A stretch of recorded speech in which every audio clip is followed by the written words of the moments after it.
येशू ख्रिस्त याच्या पवित्र नावामध्ये मी पुन्हा एक वार पूर्ण मनाने, पूर्ण अंतकरणाने आपल्या सर्वांचे हार्दिक स्वागत करत आहे.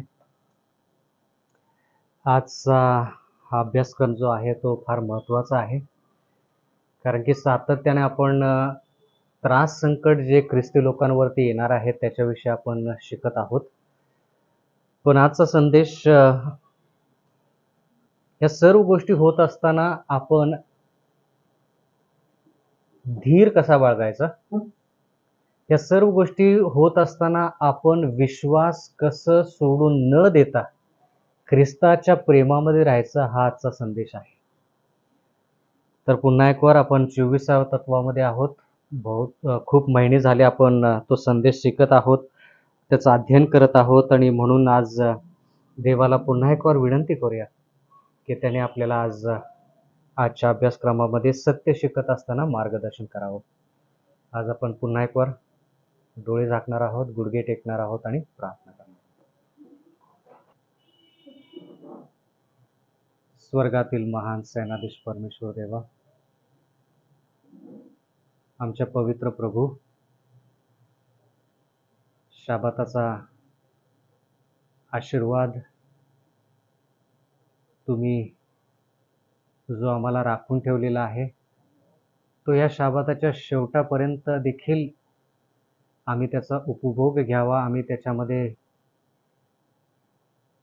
राहावं अशी तुमची इच्छा आहे. म्हणून ह्या शाबाताच्या शेवटी देखील आम्ही तुमच्या चरणी आलेलो आहोत. आज विशेष करून विनंती करत आहोत की आजचं जे सत्य आहे ते सत्य, आणि इथून पुढचं जे सत्य आहे ते सत्य मला सांगण्यासाठी जे शक्ती, सामर्थ्य, ज्ञान, बुद्धी, चातुर्य पाहिजे ते तुम्ही कृपा करून पवित्र आत्म्याच्या द्वारे मला द्या. कारण की माझ्यामध्ये इतकी क्षमता नाही की तुमच्या लेकरांपर्यंत हे सत्य मी स्वतःच्या ताकदीमध्ये पोहोचू शकेल. म्हणून विनंती करत आहे की लीन नम्र अंतकरणाने मागत आहे की आमच्या सर्वांच्या पाप आणि चुका ज्या आहेत त्यांची क्षमा करा. पवित्र आत्म्याद्वारे पुन्हा एक वार आमच्या आयुष्यामध्ये नवचैतन्य निर्माण होऊ दे. पुन्हा एक वार आमच्या अंतकरणामध्ये तो विश्वास, ते प्रेम, ते सत्य जागृत होऊ दे. कळकळीची नागराची विनंती करत आहोत. आजचं सत्य जे आहे, अभ्यासक्रम जो आहे तो आशीर्वादित करा. आमच्या अंतकरणाला आशीर्वाद द्या. आमच्या अंतकरणामध्ये ह्या सत्याच्या द्वारे, तुमच्या प्रेमाच्या द्वारे शांती स्थापित व्हावी, प्रीती स्थापित व्हावी, जेणेकरून आमचा विश्वास तुमच्यावर आणखी जास्त वाढेल आणि तुमच्या संगती राहण्याची इच्छा आमच्यामध्ये येईल, जेणेकरून सार्वकालिक जीवनामध्ये आम्ही पाऊल ठेवू. जे लोक ह्या ठिकाणी येण्याच्या मार्गावरती आहेत त्यांचे मार्ग मोकळे करा. आता ह्या क्षणापासून हे जे सत्य आहे आणि आजचा जो अभ्यासक्रम आहे तो तुमच्या अधीन स्वाधीन करून नम्र प्रार्थना येशूच्या नावे मागतो, म्हणून तुम्ही ऐका.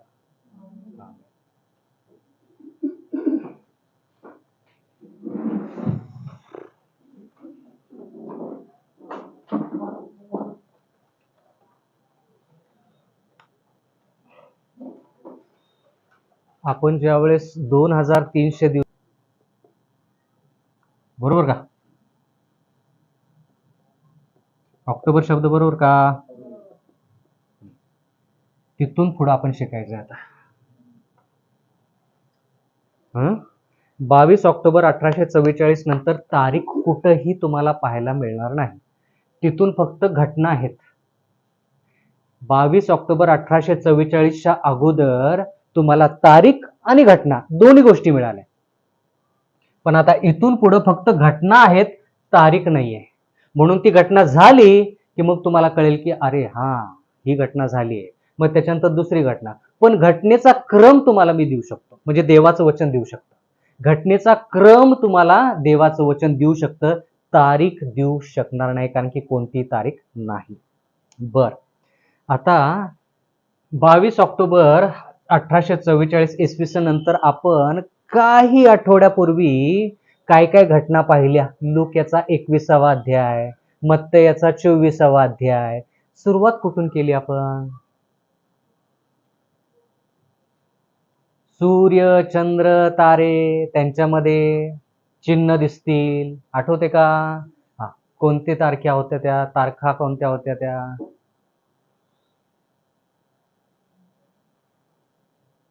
अरे रे, फार वाईट परिस्थिती. काय काय लोकांनी नादच सोडून दिलाय बघा. दानिएलचं पुस्तकच नको, नको ते डोकंदुखी उगाच. सगळं व्यवस्थित चाललं होतं, अचानकच कुठून तरी दानिएलचं पुस्तक आलं, प्रगटीकरणाचं पुस्तक आलं. नादच नको म्हटलेत लोक, सोडूनच दिले बघा सगळ्यांनी.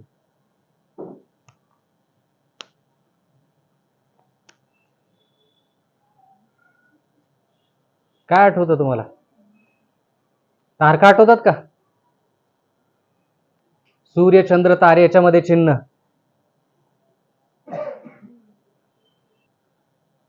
सुनामी विषयी शिकलो, आहेत का तारखा? काय तारखा आहेत? 26 डिसेंबर 2004. त्याच्या अगोदरची तारीख कोणती पाहिली मग? हा, ते व्यावसायिक किंवा ते जे, हा, ते जो बिल्डिंग होत्या त्या बिल्डिंग त्याच्यामध्ये खाली पाडण्यात आले, ते कधी झालं? 9 बर 2001. बर ठीक आहे. त्याच्या अगोदर आठवतं का? तारे, सूर्य, चंद्र 1780 आणि 1833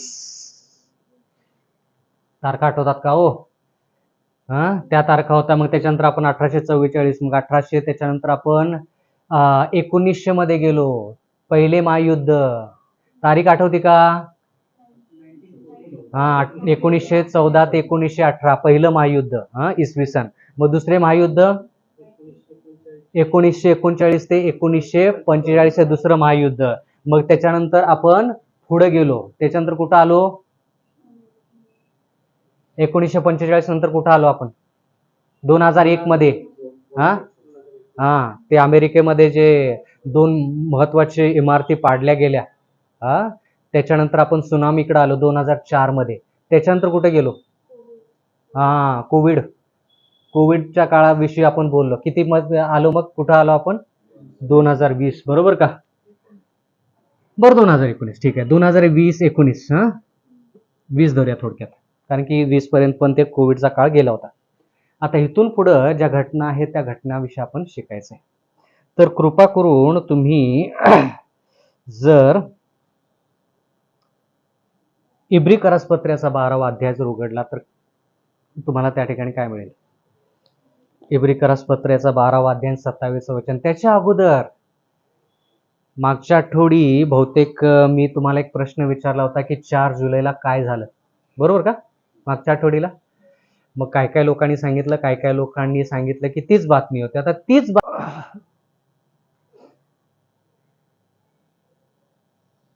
कृपा करून असं समजू नका की मी तुमच्यावरती अधिकार आणि मी तुम्हाला जबरदस्ती करतोय, तसं काही नाहीये. माझी इच्छा आहे की तुम्ही त्याच्यामध्ये यावं. मी तर संदेश ऐकेनच, शिकेनच, लोकांना सांगेनच, पण तुम्हाला ते माहीत पाहिजे. येणाऱ्या काळामध्ये मी नाही आहे तुमच्यासमोर. सांगा.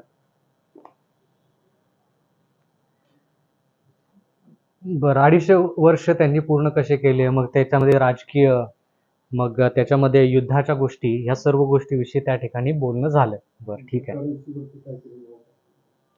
करन्सीवरती पण काय काय त्याच्यावरती काय काय विधानं मांडण्यात आली, बरोबर.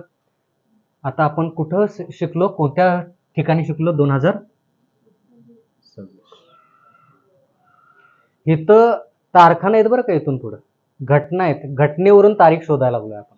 घटनेवरून तारीख शोधायचं चाललंय. म्हणजे घटना झाल्यावर तारीख कळणार तुम्हाला, किंवा घटना होत असताना तारीख कळेल, अगोदर तारीख कळणार नाही. ठीक आहे.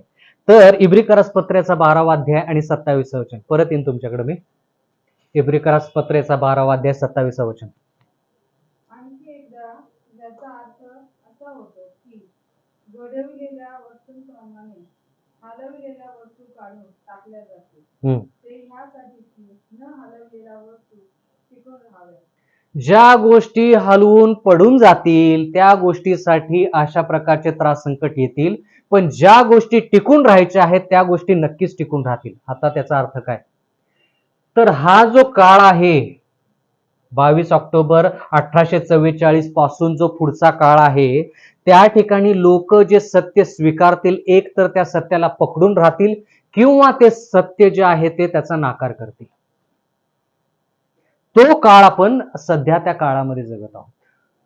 बरं का. तुम्हाला जर माहित पाहिजे की आपण कोणत्या घटनेमध्ये जात आहोत, तर ती घटना ही आहे की ज्या काळामध्ये लोक सत्य स्वीकारतील तर ते दृढ होतील, पण जे लोक सत्य स्वीकारून ते नाकारतील ते दृढ राहणार नाही, ते देवाला सोडून जातील. म्हणून तुम्हाला आज लोक दोन्हीपैकी एक बाजूला निर्णय घेताना दिसत असतील. एक तर सत्याच्या बाजूला निर्णय घेत आहेत किंवा असत्य किंवा खोटं जे आहे त्याच्या बाजूने निर्णय घेत आहेत. आता हीच गोष्ट जुन्या करारामध्ये पण नमूद केली आहे. आमोस याचा 9वा अध्याय, आमोस याचा 9वा अध्याय, आमोस याचा 9वा अध्याय 9वं वचन.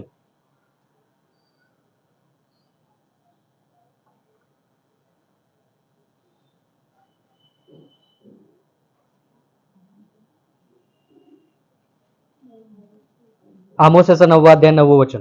कारण पहा, हम्म धान्य चाळणीने चाळतात. धान्य कशाने चालतात? चाळणीने. काही काही खेड्या गावामध्ये सुपाचा वापर केला जातो. आता त्या सुपाचा वापर, बरं ठीक आहे, वाचूया वचन. कारण पहा, हा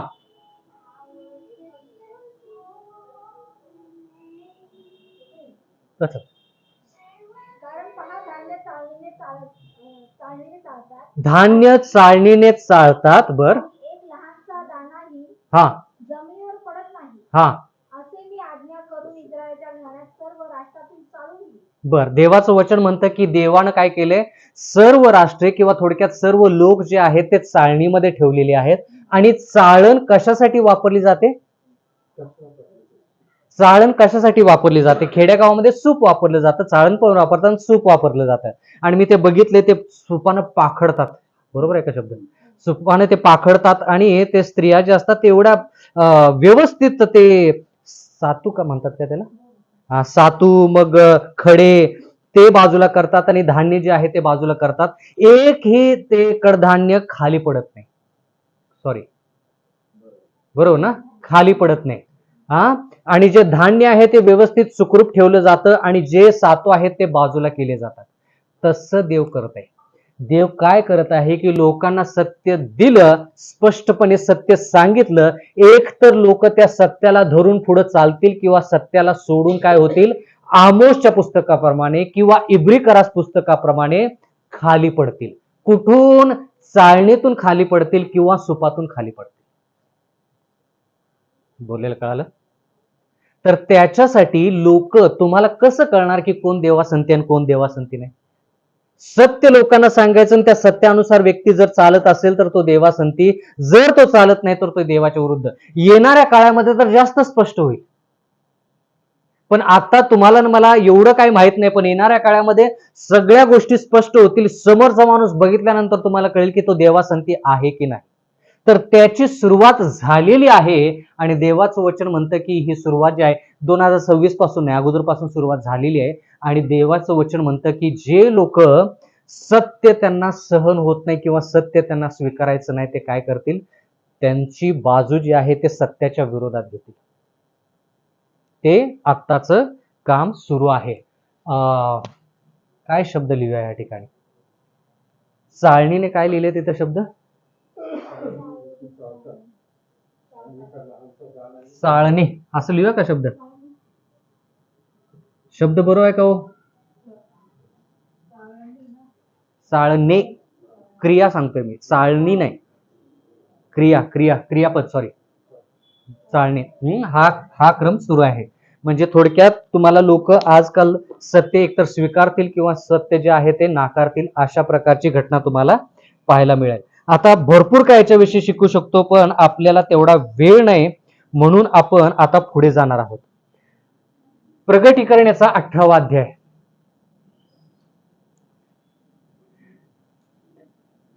किंवा असं करा, योएल याचा 2रा अध्याय, माफ करा, योएल याचा 2रा अध्याय.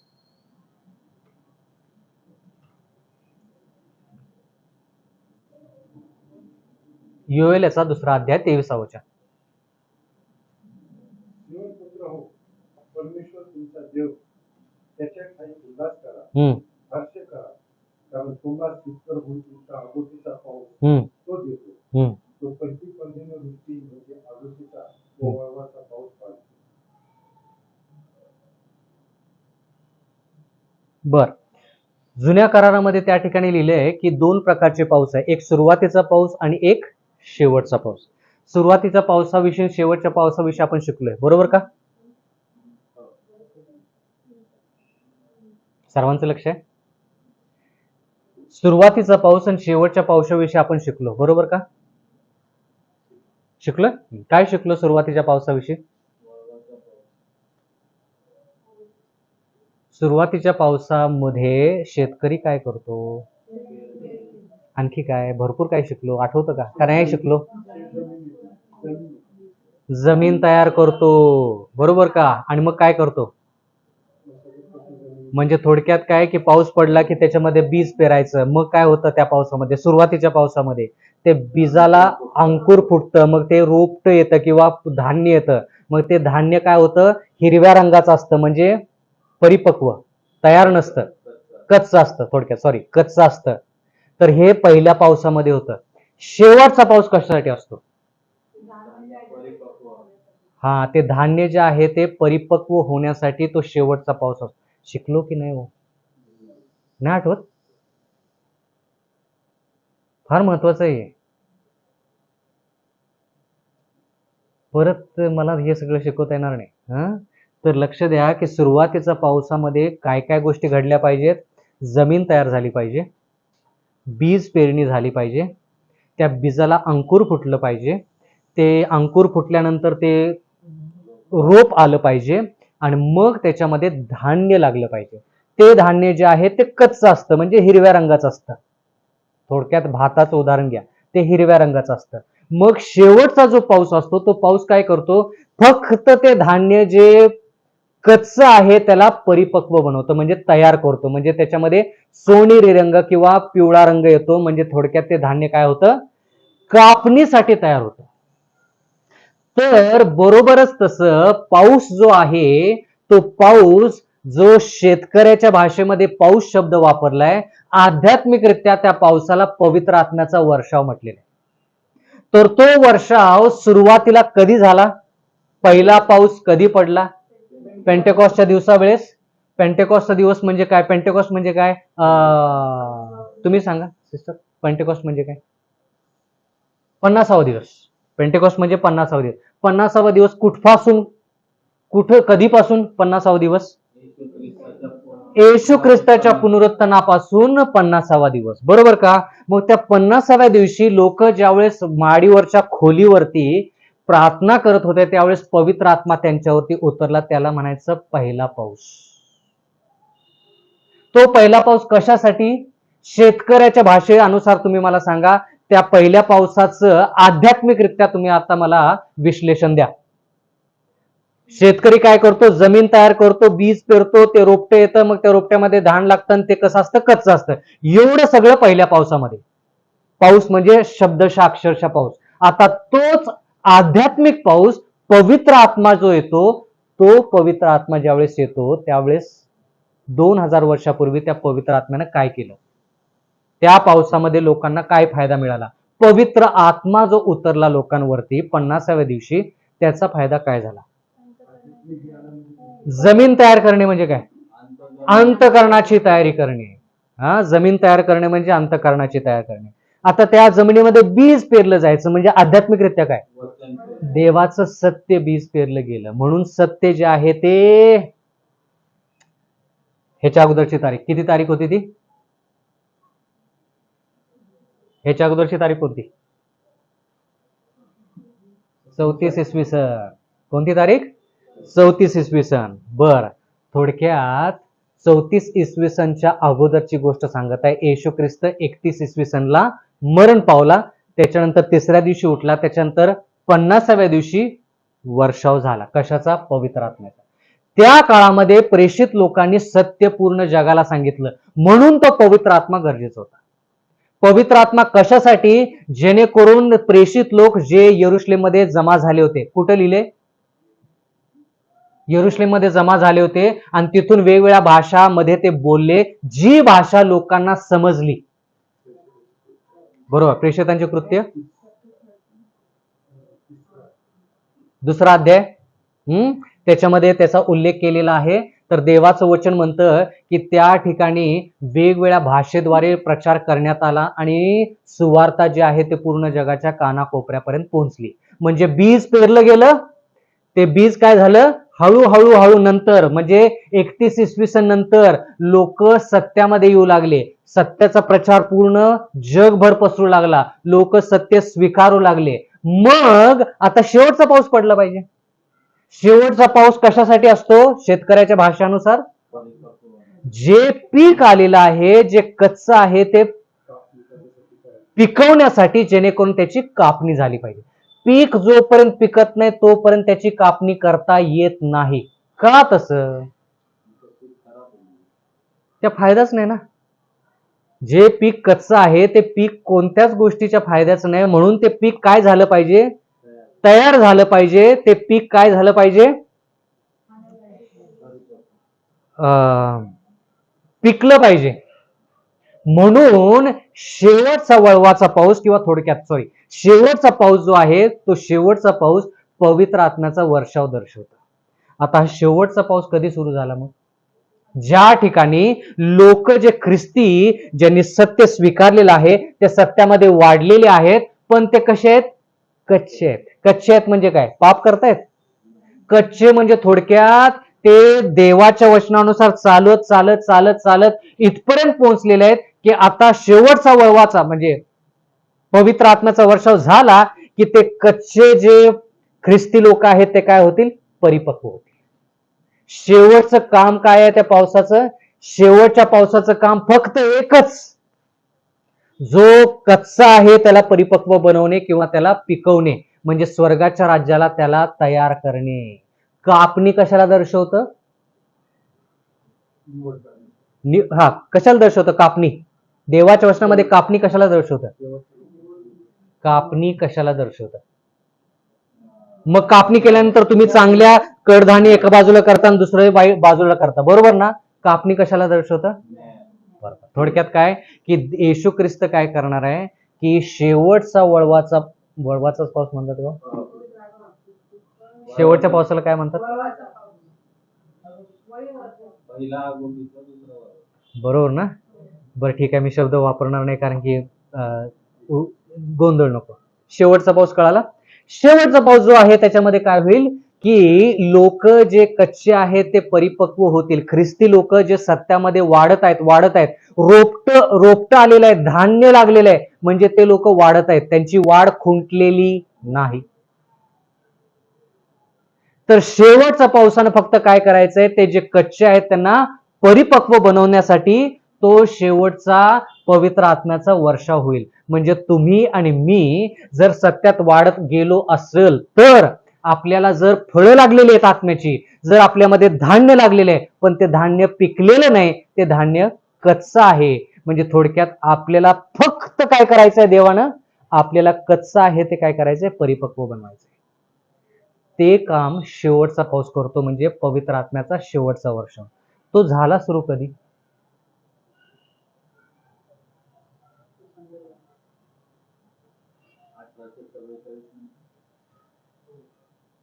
सध्या तो पाऊस पडत आहे.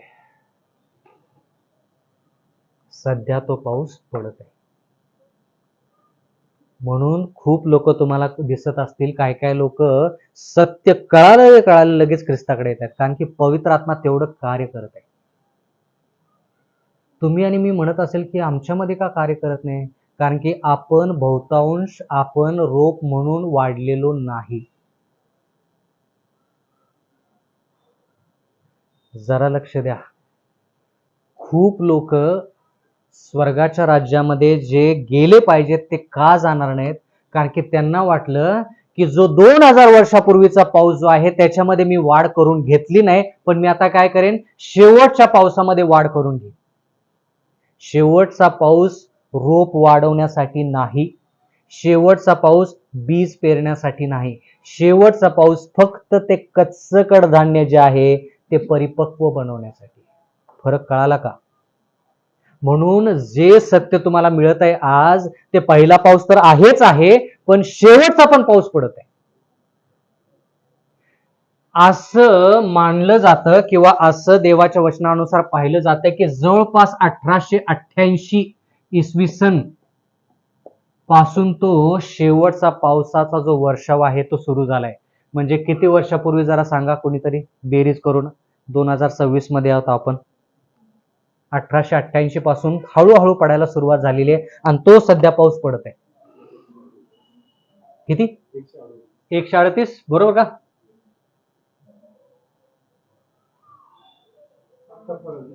हा.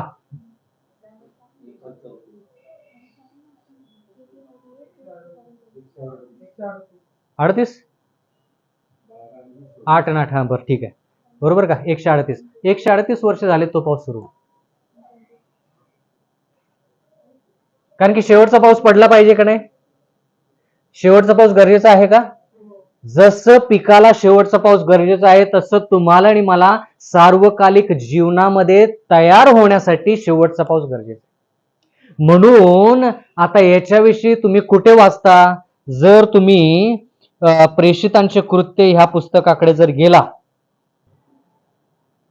प्रेषितांचे कृत्याचा 2रा अध्याय 17 वचन. प्रेषितांचे कृत्य 2रा अध्याय 17 वचन. देव म्हणतो शेवटच्या दिवसात असे होईल. शेवटल्या दिवसात असे होईल. शेवटले दिवस कधी सुरू झाले? जवळच उत्तर आहे. शेवटले दिवस हा शब्द कुठं आला याच्या अगोदर? खूप वेळेस तुम्ही ऐकलं असेल आपण शेवटच्या काळामध्ये आहोत, शेवटच्या काळामध्ये आहोत, शेवटच्या काळामध्ये आहोत. हे शेवटचा काळ झाला सुरू कधी? दानिएलच्या पुस्तकाकडे जाऊया.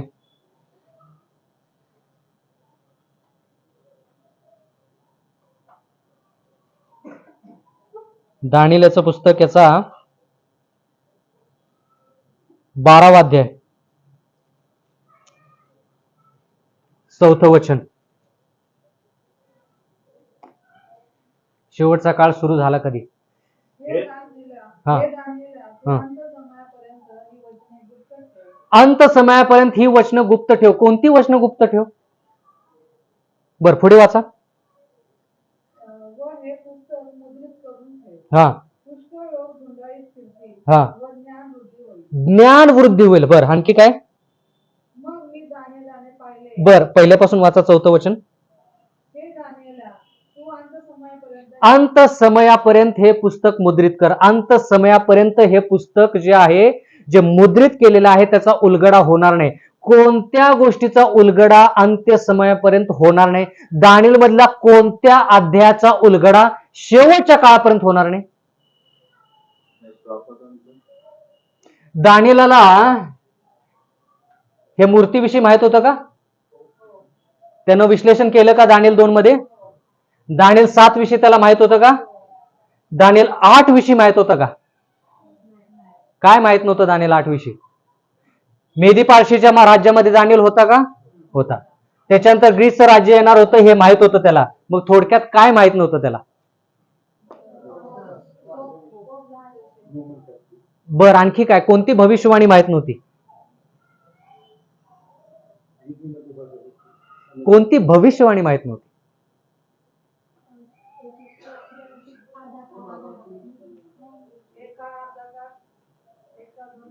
बर आणखी कोणती भविष्यवाणी?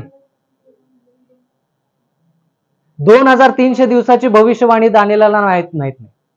त्यानं लिहिलेली आहे, त्याच्याविषयी त्यानं नमूद केलेलं आहे. पण आठवतं का आपण शिकलो की त्यानं ज्यावेळेस तो दृष्टांत पाहिला त्यावेळेस तो आजारी पडला, बेशुद्ध पडला, मग तो परत बरा झाला. मग दानिएलाला सांगण्यात आलं की बाबा 2300 दिवसाची भविष्यवाणी आहे पण ती शेवटच्या काळासाठी आहे.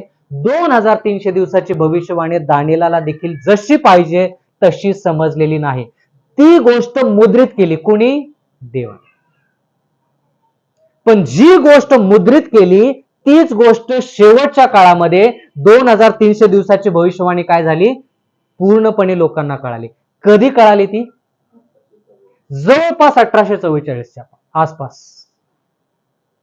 त्याच्या अगोदर थोडं 1844च्या थोडं अगोदर. म्हणून शेवटचा काळ जो आहे तो शेवटचा काळ 1798 इसवी सन पासून, थोडक्यात शेवटचा काळ 1798 इसवी सन पासून सुरू झालेला आहे. कारण की देवाचं वचन काय म्हणतं दानिएल 12:4 मध्ये की शेवटच्या काळापर्यंत हे सत्य जे आहे ते मुद्रित असेल. कोणतं सत्य? दानिएल 2 मधलं नाही, दानिएल 7 मधलं नाही, दानिएल 8 मधलं जे 2300 दिवसाची जी भविष्यवाणी आहे ती मुद्रित झाली. म्हणजे थोडक्यात त्याच्याविषयीचं जे प्रगटीकरण आहे ते प्रगटीकरण दानिएलाला पण नाही माहिती. 1798 नंतर ते प्रगटीकरण बाहेर पडेल.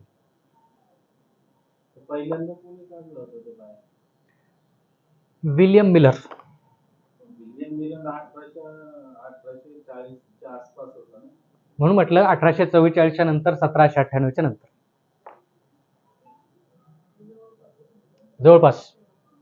कळालं का? म्हणून शेवटचा काळ जो आहे तो 1798 आसपास किंवा 1844 अगोदर तिथपासून शेवटचा काळ सुरू झाला. का? कारण की जे भविष्यवाणी मुद्रित केली होती माहित नव्हती त्याचा उलगडा या काळामध्ये झाला. खूप तारखा बघायला लागलो का आपण? लक्षात राहतील तारखा या? बर, 9वं वचन वाचूया. भरपूर अभ्यास करावा लागला, भरपूर अभ्यास करावा लागला. 9वं वचन. तो म्हणाला, हे दानिएला तू आपला स्वस्थ पडून राहा, कारण अंत समयापर्यंत ही वचने गुप्त ठेवून ती मुद्रित केली आहे. अंत समयापर्यंत ही वचनं मुद्रित केलेली. कोणती वचनं?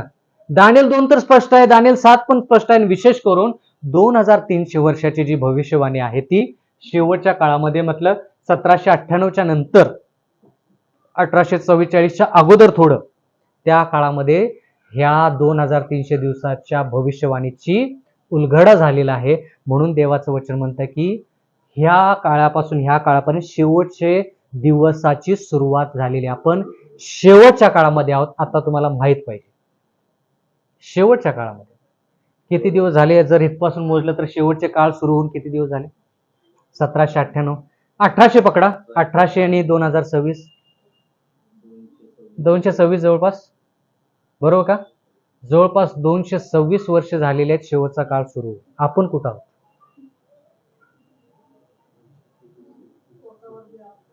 म्हणून म्हटलं की जसं जसं आपण पुढे जाऊ ना तस तसं तुम्हाला लहान वेळेमध्ये, थोड्याशा वेळेमध्ये भरपूर काय शिकावं लागणार आहे, भरपूर काय शिकावं लागणार आहे. तर आता परत आपल्याला प्रेषितांचे कृत्य त्या दुसऱ्या अध्यायाकडे जावं लागेल. काय शिकत होतो त्या ठिकाणी? 17 वचन, शेवटचा पाऊस, बरोबर का? बरोबर का? हा हा, वाचा 17 वचन. देव म्हणतो शेवटच्या दिवसात असं होईल, आता शेवटला दिवस म्हटल्यानंतर कळलं पाहिजे. हा ठीक आहे. हा, असे होईल की मी मनुष्य मात्रांवर आपल्या आत्म्याचा वर्षाव करेन. तेव्हा तुमचे पुत्र व तुमच्या कन्या संदेश देतील. हा, तुमच्या तरुणास दृष्टांत होतील हा, व तुमच्या वृद्धास स्वप्ने पडतील. बरोबर का?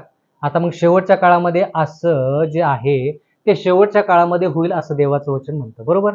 मग शेवटचा काळ जो आहे तो 1798 1844 अगोदरपासून सुरू झाला, त्या काळामध्ये सुरू झाला. त्याच्यानंतर पवित्र आत्म्याचा वर्षाव मी सांगितलं तुम्हाला, तारीख पण दिली, जवळपास 1844 हा पाऊस पडला. ही तारीख कशी काय शोधली मी?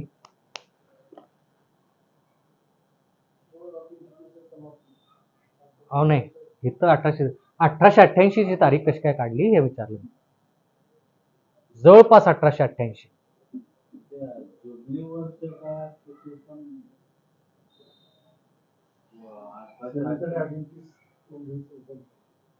नाही, उगम 1863 सेव्हन्थ ऍडव्हेंटिस्ट मंडळीचा वाढदिवस 1863. तुमचा वाढदिवस जरी विसरला तर चालेल. 1863 सेव्हन्थ ऍडव्हेंटिस्ट मंडळीचा वाढदिवस. सांगा 1888 ही तारीख कशी काय शोधून काढली?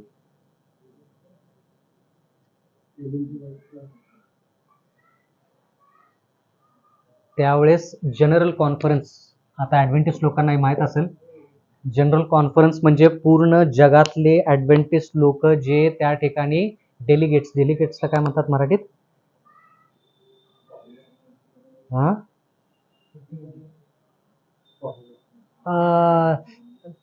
काय काय निवडक लोकांना पूर्ण जगातून एका ठिकाणी बोलवलं जातं अमेरिकेला प्रत्येक 4 की 5 वर्ष, प्रत्येक 5 वर्षाला. हा, प्रत्येक 5 वर्षाला. तर मागच्या वर्षी सर पण होते त्या ठिकाणी. तर तसं 1888 मध्ये एक जनरल कॉन्फरन्स झालं होतं सेव्हन्थ ऍडव्हेंटिस्टचं. तर त्या काळामध्ये तुम्हाला मी परत परत सांगतोय की सेव्हन्थ ऍडव्हेंटिस्ट मंडळीद्वारेच सत्य पूर्ण जगामध्ये पोहोचणार. कारण की मंडळी जर खरी आहे तर सत्य त्याच मंडळीमध्ये आणि त्याच मंडळीद्वारे सत्य पूर्ण जगापर्यंत पोहोचणार आहे. तर त्या काळामध्ये जे सत्य होतं तर ते सत्य हे की आपण पवित्रीकरण, आपलं जे पवित्रीकरण आहे ते पवित्रीकरण कसं होतं त्याच्याविषयी सविस्तररित्या 1888 साली देवाने संदेश पाठवला. कारण की सर्वात महत्वाची गोष्ट काय, पवित्रीकरण झालं पाहिजे. जर आपलं पवित्रीकरण होत नाही तर सार्वकालिक जीवनाची आशा आपल्यामध्ये राहत नाही. तर जवळपास त्या काळामध्ये जो पाऊस पडला पाहिजे तो पाऊस कशासाठी पाऊस पडला पाहिजे की ते कच्चं धान्य जे आहे ते परिपक्व म्हणजे काय स्वर्गाच्या राज्यासाठी तुम्ही मी तयार झालं पाहिजे. म्हणून स्वर्गाच्या राज्यासाठी तयार व्हायचं तर आपल्याला माहित पाहिजे की तुमचं आणि माझं तारण कसं होतं. प्रश्न विचारू का? 5 वचनं सांगा सार्वकालिक जीवनासाठी. 5. पापी मनुष्य देवाकडे आला आता 2026 मध्ये. त्यानं आपलं अंतःकरण जर देवाला दिलं तर काय काय होतं आणि त्याला सार्वकालिक जीवनाची सुरुवात कशी होती 5 वचनाद्वारे सांग. फापट पसारा नको.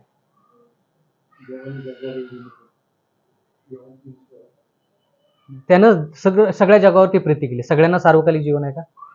सार्वकालिक जीवनासाठी 5 वचनं सांग. काय करायचं मनुष्यानं, काय करायचं देवानं.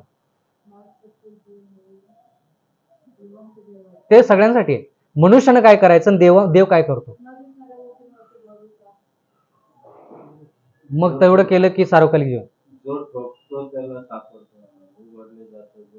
बस मग मनुष्यानं काय करायचं.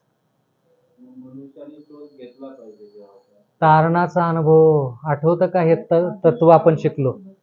तारणाचा अनुभव काय केलायचं आज. बर आणखी काय करायचं वचन सांगा. मग म्हणून म्हटलं 5 वचन. आज्ञाभंगा सांगा ते बर ठीक आहे. हा आज पण आपल्यासाठी पण आज्ञाभागाची समाप्ती झाली पाहिजे. बर म्हणजे काय करायचं वचन सांगा. बरोबर असतील उत्तर तुमची. 16:31 काय करायचं प्रेषित. 16:31 विश्वास ठेवणं म्हणजे काय. बरोबर आहे पण विश्वास ठेवणं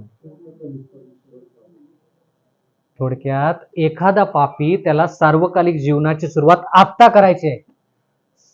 7:50 आत्ता करायची आहे. त्यानं काय करायचं आता देवाकडे जायचं. बरं आणखी काय करायचं म्हणजे काय वचन सांगा. वचन सांगा. ह्याला म्हणायचं अचूक उत्तर. पहिले योहानाचा 1 अध्याय 9 वचन. जर आपण आपली पापे पदरी घेतली तर तो विश्वसनीय व धर्मी आहे. तो काय करेल आपल्या सर्व पापांची क्षमा करेल आणि आपल्याला सर्व अनितीपासून शुद्ध करेल. हे एक वचन. म्हणजे काय करायचं पापाची कबुली करायची. बरं दुसरं वचन 1 योहान 2:16 वाचा. नाही मनुष्यानं काय करायचं आणि देव काय करतो. एक वचन अचूक होतं महत्वाचं वचन होतं. दुसरं वचन सांगा काय लिहिले प्रकाशित प्रकटीकरण 2:10 मध्ये. हा हा ते त्रास संकट मला सार्वकालिक जीवन आत्ता पाहिजे. आज 7:50 पाहिजे मला. एसकेल 9:4 काय लिहिले. हा हा करीत नाहीत. हा करत नाही त्याच्यावरती चिन्ह करत आहेत त्याच्यावरती चिन्ह कर. बरं उसासे टाकायचं. बरं ठीक आहे. मग 5 वचन पाहिजे. बरं आणखी काय. बरोबर आहे. आणखी काय. बरं 5 वचन सांगतो तुम्हाला. हे पण वचन बरोबरच आहे. जो कोणी विजय मिळवल त्याला मी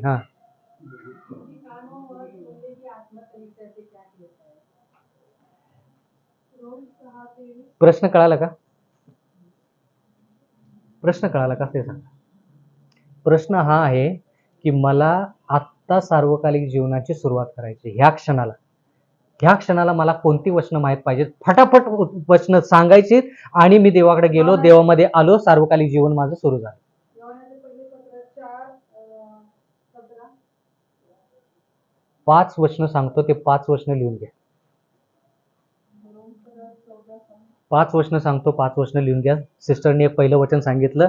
पहिले योहानाचा पहिला अध्याय 9वं वचन. काय करायचं? पापाची कबुली करायची. मग देव काय करतो?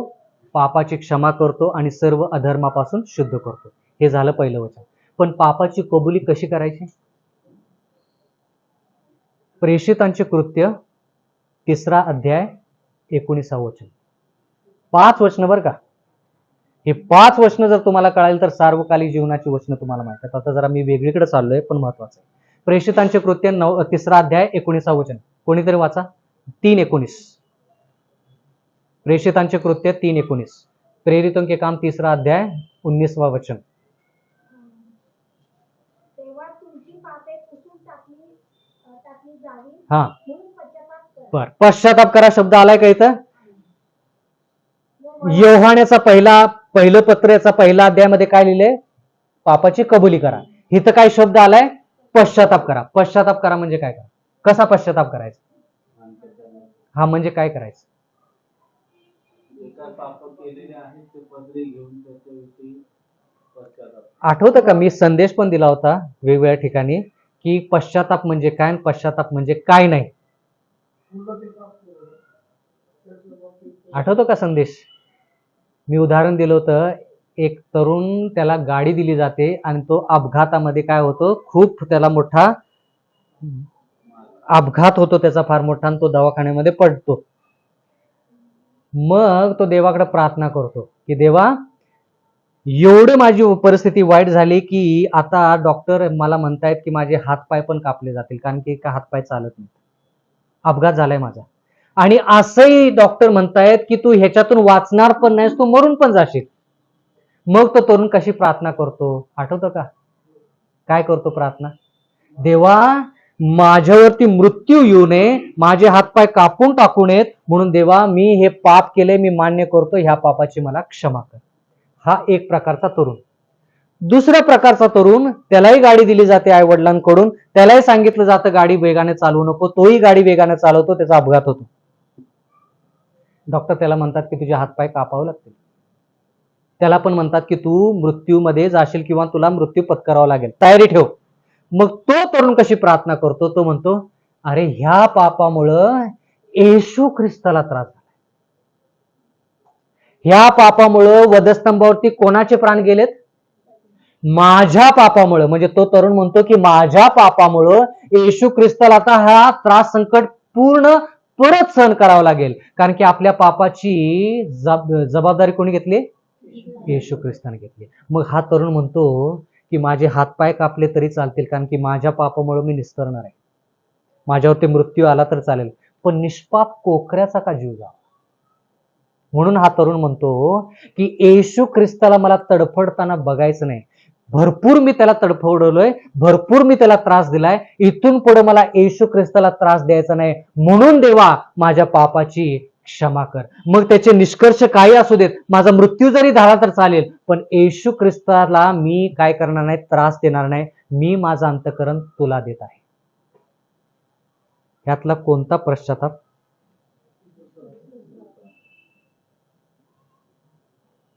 तुम्ही सांगा.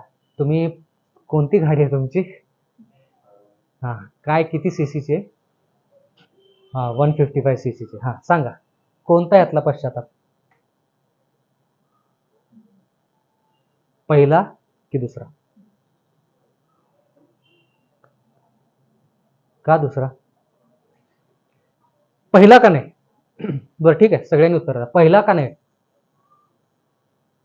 पहिल्याने लगेच मुक्तताच मागितली ना त्यांनी. हा, पहिल्याने लगेच मुक्तताच मागितली ना, की बाबा हातपाय कापल्यानंतर मी जाऊ का, म्हणून जेव्हा मी हे पाप केलंय, हे कृपाने हे करा. जे होणार आहे त्याची भीती असल्यामुळे त्यांनी हा संदेश मी दिलेला आठवतं.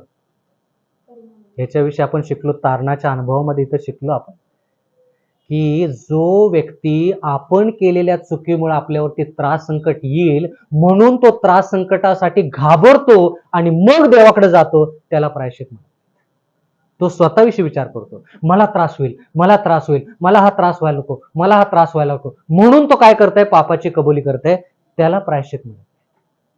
पण जो म्हणतो की मी हे पाप केलं याच्यामुळे मी भोगणार आहे, पण निष्पाप कोकरू जे आहे त्याचं बलिदान मी आत्ता इथून पुढं करणार नाही, मला किती त्रास होतोय याचं पडलं नाही, मला ख्रिस्ताला किती त्रास होतोय त्याचं पडले, म्हणून इथून पुढं मी ख्रिस्ताच्या विरुद्ध एकही पाप करणार नाही, त्याला म्हणायचं स्वतःविषयी काळजी नाही, ख्रिस्ताविषयी काळजी, त्याला म्हणायचं प्रायश्चित. मला सांगा, बहुतांश ख्रिस्ती लोक पहिल्या तरुणासारखे आहेत का दुसऱ्या तरुणासारखे? कळालं का लोक पापामध्ये काय आहेत? याचं उत्तर हे. का मी तुम्हाला ओरडून ओरडून रक्त आटवून सांगतो की एलन जी व्हाईटची पुस्तकं वाचा, शेवटची संदेष्टी आहे ह्याच्यासाठीच. पुस्तक पडले तिथं जाताना घेऊन जाते, पुस्तकामध्ये लिहिले पश्चाताप म्हणजे काय. म्हणून प्रेषितांच्या कृत्यामध्ये लिहिले की पश्चाताप करा. 19 वचन परत वाचा, 19 वचन परत वाचा. तेव्हा तुमची पापे पुसून टाकली जावी हा, म्हणून हा. पश्चाताप करा हा. व वळा. पश्चाताप करावं बळा. हा अशासाठी की हा विश्रांतीचे समय प्रभू जवळून या. विश्रांतीचे समय प्रभू जवळून यावेत. इंग्रजी भाषेमध्ये लिहिले रिफ्रेशिंग. रिफ्रेशिंग म्हणजे जो शेवटचा पाऊस जो पडणार आहे ना, तो शेवटचा पाऊस तुमच्यावरती पडावा म्हणून तुम्ही काय करा, प्रायश्चित करा, असं त्या 19व्या वचनामध्ये लिहिलेलं आहे. हा शेवटचा पाऊस जो पडणार आहे ना, तो पाऊस कोणावरती पडणार? जे लोक पापाची कबुली करून प्रायश्चित करतात, म्हणजे स्वतःला त्रास होतोय याच्याविषयी काळजी न करता येशू ख्रिस्ताला त्रास झाला नसला पाहिजे. मला सांगा ना की कोण पाप करणं बंद करेल, स्वतःची काळजी करणारा का ख्रिस्ताची काळजी करणारा? म्हणजे स्वतःला त्रास होणार आहे हे मान्य आहे, आता मग करूच नका ना पाप, गाडी मोठ्या जोरानं चालवूच नका ना. का पाप करायचं आपण? मग पाप पण करायचं मग म्हणायचं की देवा मला त्रास नको बा, देवा मला त्रास नको, बाळासाहेब माझ्यासाठी प्रार्थना करा, माझ्यावरती काय, मी मंदिरामध्ये येईन, मी दशांश अर्पण देईन, मग मी उपकार स्तुतीचं अर्पण देईन माझ्यासाठी. येशू ख्रिस्ताचं काय बाबा? म्हणून पश्चातापामध्ये येशू ख्रिस्त जर नसेल तर त्याला पश्चाताप म्हणत नाहीत. मला खूप वाईट वाटतं, काल परवाच मी 3 दिवस सलग मध्य प्रदेश, छत्तीसगड, बिहार, हरियाणा, हिमाचल प्रदेश, राजस्थान आणि यूपी इकडचे जे रविवारच्या मंडळीतले लोक जे आहेत ते झूम मीटिंग वरती आले होते. त्यांना मी म्हटलं की कधीही सुवार्ता अर्धवट सांगू नका. अर्धवट सुवार्ता काय की बाबा पाप केलंस ना, ख्रिस्ताकडे जाऊन पापाची कबुली कर. अर्धवट पापाची कबुली केली म्हणून अंतःकरण बदलतं का? प्रेषितांच्या कृत्यामध्ये लिहिलंय की तुमचं अंतःकरण बदललं पाहिजे, पश्चाताप चाललं पाहिजे तुमचा. म्हणजे थोडक्यात काय, फक्त पापाची कबुली करून चालणार नाही, देवा इथून पुढे मी पाप करणार नाही हा निर्णय घेणं महत्वाचं आहे. तारणाच्या अनुभवामध्ये शिकलो, जर लक्ष असतं तुमचं तर तुम्हाला ह्या गोष्टी आठवल्या असत्या. संदेश पण दिलेत मी मंदिरामध्ये वेगवेगळ्या ठिकाणी. प्रायश्चित म्हणजे यहुदा इस्कारियोतचं नाही. यहुदा इस्कारियोतनं काय केलं, येशू ख्रिस्ताला धरून दिलं आणि नंतर त्याला वाईट वाटलं. कशाचं वाईट वाटलं त्याला? धरून दिलेलंच. येशू ख्रिस्त निष्पाप कोकरू ते धरून दिलेलंच. तो जरी म्हटला असता की हा मी निष्पाप रक्त जे आहे ते वाहिलेलं आहे, तरी देखील यहुदा इस्कारियोतला वाटलं की आता माझ्यावरती जे संकट येणार आहे ते संकट सहन करण्याची माझ्यात ताकद नाही, म्हणून तो म्हटला की मी निष्पाप रक्त वाहिलेलं आहे. त्याला येशू ख्रिस्ताचं काय नाही पडलं, त्याला प्रायश्चित म्हणत नाही. प्रायश्चित म्हणजे येशू ख्रिस्ताला त्रास झालाय, येशू ख्रिस्ताला परत त्रास व्हायला नको मी त्याच्यावरती अत्यंत प्रेम करतो. ज्यावेळेस तशा प्रकारचं प्रेम होईल ना, त्यावेळेस खऱ्या अर्थानं प्रायश्चित. किती वचनं झाली आतापर्यंत? आता 2 वचनासाठी एवढा वेळ गेला. तिसरं वचन, फिलिप्पियरास पत्र याचा 2रा अध्याय 13 वचन. तिसरं वचन, फिलिप्पियरास पत्र याचा 2रा अध्याय 13 वचन. हे वचन विश्लेषण करता आली पाहिजे तुम्हाला. फक्त वचन लोकांसमोर सांगू नका, विश्लेषण करा. वाचा फिलिप्पियरास पत्र याचा 2रा अध्याय 13 वचन.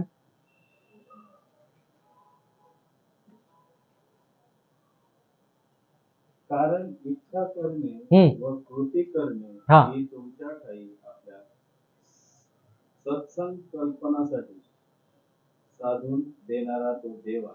बर, म्हणजे थोडक्यात काय, देव तुम्हाला इच्छा पण देतो आणि दुसरा शब्द काय, इच्छा आणि कृती.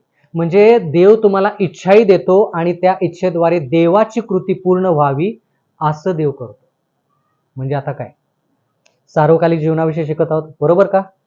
तर तिसरं हे वचन जे आहे फिलिप्पियरास पत्र 2रा 13 वचनामध्ये, तिथं असं लिहिलंय की ज्या वेळेस आपण पश्चातापी अंतकरणाने देवाकडे जातो आणि म्हणतो की देवा, इथून पुढे मी पाप करणार नाही, हे पाप मी केले, ते पाप केले, मी पापाची कबुली करतो, इथून पुढे मी पाप करणार नाही. तर पहिले योहानाचे पहिले पत्र याचा 1 अध्यायानुसार देव फक्त पापाची माफीच करत नाही, तर ते पाप पुसून टाकतो. कळालं का? देव फक्त पापाची क्षमाच करत नाही, तर देव काय करतो, पाप पुसून टाकतो. हा पहिला मुद्दा. आणि दुसरा मुद्दा, देव तुम्हाला पवित्र करतो, म्हणजे त्याची इच्छा तुमच्या अंतःकरणामध्ये टाकतो. आता याच्यासाठी वचन पाहिजे. 4थं वचन, थेसलोनिकरास पहिले पत्र याचा 4था अध्याय आणि 3रं वचन. थेसलोनिकरास पहिले पत्र याचा 4था अध्याय 3रं वचन. हे वचन जर पाठ केली तर तुम्हाला फार फायदा होईल बरं का. जास्त वचन आहेत, 5च वचन आहेत सार्वकालिक जीवनाची. थेसलोनिकरास पहिले पत्र 4था अध्याय 3रं वचन, देवाची इच्छा. आता फिलिप्पियरास 2:13 मध्ये काय लिहिले, देवाची इच्छा, बरोबर का? अहो बरोबर का? परत एकदा वाचा, माफ करा. इच्छा करणे म्हणजे देव त्याची इच्छा टाकतो. देवाची इच्छा काय? देव इच्छा आपल्या अंतःकरणामध्ये ठेवतो, तर देवाची इच्छा काय? बर, थेसलोनिकरास पहिले पत्र 4था अध्याय 3रं वचन. कारण देवाची इच्छा ही आहे. हा, देवाची इच्छा ही आहे. जी इच्छा तुमच्या अंतःकरणामध्ये देवाला ठेवायची ना, देवाची इच्छा काय? तुमचे पवित्रकरण व्हावे. तुमचे पवित्रीकरण व्हावे. आता तुम्हाला आणि मला पवित्र करणार कोण? पाळक साहेब, मंडळी, ते वडील. हा, म्हणून येशू ख्रिस्त काय करतो, जर आपण पश्चातापी अंतःकरण, आता पश्चाताप म्हणजे सगळं आठवायचं, ते काय, येशू ख्रिस्ताला त्रास होता कामा नये, मी ख्रिस्तावरती खूप प्रेम करतो, इथून पुढे मला त्याची सेवा करायची आहे, पापाची सेवा नाही करायची. ह्या अंतःकरणानं ज्यावेळेस आपण निर्णय घेतो, म्हणतो देवा, मी माझं अंतःकरण तुला वाहून देत आहे, माझ्या पापांची क्षमा कर. देव काय करतो, पापांची फक्त क्षमाच करत नाही, पाप मिटवतो, पण पुसून टाकतो. आणि दुसरी गोष्ट, देव तुम्हाला पवित्र करतो. देव काय करतो? आता मला सांगा, तुम्हाला पवित्र करणं गरजेचं आहे का फक्त पापाची क्षमा झाली तर पुरेशी आहे? का पवित्र झाला पाहिजे तुम्ही? हा, नाही, पण का पवित्र का व्हावं? का झालं पाहिजे पवित्र? पापाची क्षमा मागितली, पाप क्षमा झाली, झालं ना पवित्र. आठवतं काय, मी उदाहरण दिलं होतं की जर तुमच्याकडे गाडी आहे, तर ती गाडी नादुरुस्त आहे, तर तुम्ही दुरुस्त करणाऱ्याकडे घेऊन जाता आणि त्याला म्हणता की गाडी सुरू पण होत नाही, रस्त्यावर चालण्याची लांबची गोष्ट. मग तो व्यक्ती काय करतो, अशा प्रकारे ती गाडी दुरुस्त करतो की ती बंद पण पडू नये आणि रस्त्यावरती व्यवस्थित चालेल. मग आता कोणती गाडी रस्त्यावरती चालेल, जी गाडी नादुरुस्त आहे का जी गाडी दुरुस्त आहे? आता तसंच तुमचं आयुष्य दुरुस्त झालं पाहिजे ना, नाहीतर वारंवार काय होईल, पुढे गेले की बंद पडेल, पुढे गेले की बंद पडेल, पुढे गेले की बंद पडेल. म्हणून देव काय करतो, देव म्हणतो की तुमचं अंतःकरण जो पण पवित्र होत नाही, तोपर्यंत तुमचं आयुष्य पवित्र होत. म्हणून देव म्हणतो की तुमचं अंतःकरण जर पवित्र झालं आणि मी तुमच्या अंतःकरणामध्ये माझी इच्छा ठेवली तर तुम्ही तुमच्या इच्छानुसार म्हणजे तुमच्या मनातल्या इच्छानुसार जर केलं तर तुम्ही पवित्रच वागाल. का? तुमच्या मनामध्ये कोणाची इच्छा आहे? देवाची इच्छा आहे. म्हणून देव म्हणतो की तुमचं अंतःकरण पवित्र झालं पाहिजे. म्हणून ज्यावेळेस आपण अंतःकरण देवाला देतो ना त्यावेळेस देव आपलं अंतःकरण पवित्र करतो. अर्धवट देव काम करत नाही. कृपा करून अर्धवट सुवार्ता लोकांना सांगू नका. म्हणून लोकांना इथपर्यंतच माहिती. इथपर्यंत माहित आहे ना काय सांगतात लोक? पापाची क्षमा माग, पापाची क्षमा माग, पापाची क्षमा माग, येशू ख्रिस्त पाप. पवित्रीकरण पवित्रीकरण झालं पाहिजे. इथं पवित्रीकरण आहे. शेवटचा पाऊस आपल्याला पवित्र करतो. म्हणून जरा लक्ष द्या.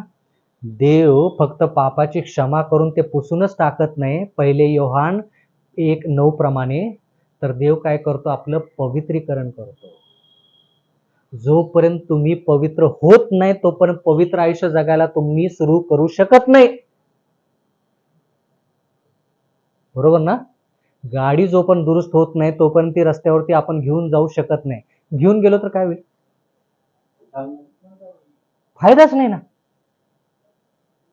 आता ते मेकॅनिकला माहित आहे, जो गाडी दुरुस्त करतो त्याला माहित आहे. तसंच देवाला पण माहित आहे. म्हणून देव काय म्हणतो की बाबा फक्त पापाची क्षमाच नाही, पाप पुसूनच नाही टाकणार तर तुला मी पवित्र अंतःकरण देईन. आणि पवित्र अंतःकरण एकदा झालं की मग देव मरिया मगदलीनीला जे बोलला ना तेच तुम्हाला म्हणेल, आता तुझं अंतःकरण पवित्र झालेलं आहे, जा परत पाप करू नको. कळाली का सुवार्ता? किती वचन झाली? 5 वचन. शेवटचं वचन. भरपूर आहेत पण शेवटचं वचन. रोमकरास पत्र 10 अध्याय 17 वचन. तारणाचा अनुभव याच्यामध्ये शिकलो पण मला माहित नाही का आठवत नाही या गोष्टी. रोमकरास पत्र 10 अध्याय 17 वचन. याप्रमाणे विश्वास हा वार्तेने व वार्ता ख्रिस्ताच्या वचनाद्वारे होते. बरोबर का? हे वचन वाचले आपण अगोदर. म्हणून विश्वास वार्तेनं आणि वार्ता देवाच्या वचनाने येते. बरं, म्हणजे विश्वास कुठून येतो? देवाच्या वचनातून येतो. देवाचं वचन आता पण काय सांगतं आपल्याला? देवाचं वचन काय सांगतं आतापर्यंत? की अंतःकरणाचा प्रायश्चित केले पाहिजे. अंतःकरणातून पापाची कबुली केली पाहिजे. म्हणजे निर्णय घेतला पाहिजे, आजपासून मी देवा पाप करणार नाही. का करणार नाही? देव म्हणेल. काय उत्तर सांगाल? देवा मला त्रास होतो. माझ्या पूर्वजांमुळे तुम्हाला त्रास होतो त्यामुळे पाप. देव म्हणेल तुम्हाला एक साधा प्रश्न विचारेल, एवढं प्रेम आहे का ख्रिस्तावरती? काय उत्तर असेल?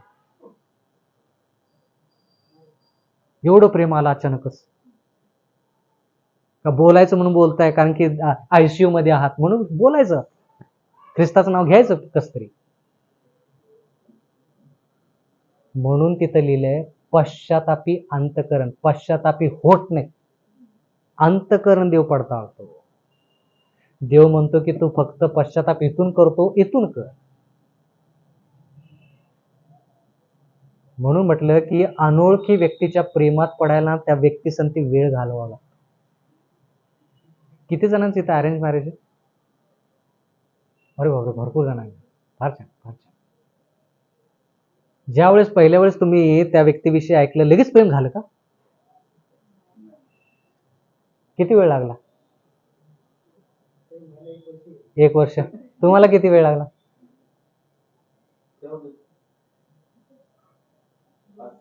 5-6 महिने.